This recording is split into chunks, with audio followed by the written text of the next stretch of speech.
about the later years of the Fred Harvey Company. And we actually, at the very last minute, you've heard me talk a lot about these Membreno letter openers that I am obsessed with. The people who made them made a short industrial film about how they make Membreno china and how they made the copper blades. So they're going to show that and talk over it, sort of give you some idea of, hi, it's Black Bart. And give you some idea how that is done. And then we will move quickly and thematically right into Rich Luckin's conversation about the history of railroad China. So it'll be a good day.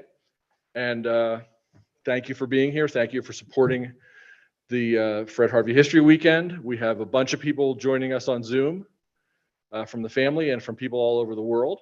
So let's get started. So it's my honor to bring John Sedgwick here. John Sedgwick and I have never met before yesterday, but we've actually crossed paths in a number of different magazines that we worked for over the years. So I was really, thrilled that somebody who writes the kind of books that John did was interested in writing about the history part of the Santa Fe Railroad that I always wanted to learn more about, and also to have him come here. So John has published now 16 books, including 2 novels, a family memoir, 4 works of narrative nonfiction, and 3 histories, the latest of which is From the River to the Sea. Show a little bit of his range. The previous 2 were War of Two, about the duel between Alexander Hamilton and Aaron Burr, and Blood Moon, about a pair of rival Cherokee chiefs at the time of the Trail of Tears. He is slowly working his way through American history from the Revolutionary period to the present. He has already had quite a magazine career, publishing nearly 400 articles in places like Vanity Fair, The Atlantic, Newsweek, Esquire, and GQ, where he and I were on the freelance staff together. He was born and raised in Boston. He lives now in Brooklyn with his wife, the author and journalist Rana Farruhar, and her 15-year-old son, Alex. Very pleased to bring to our stage John Sedgwick.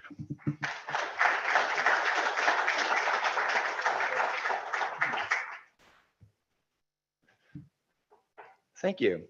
Steve, that was great. I appreciate that. I can't see you anymore now that the lights were out, but I assume you're there. And I, in COVID times, it's just such a misery that we can't all freely gather, or half of what could be you out there. But I assume that this is the better half. And on that basis, I'm very glad to be here.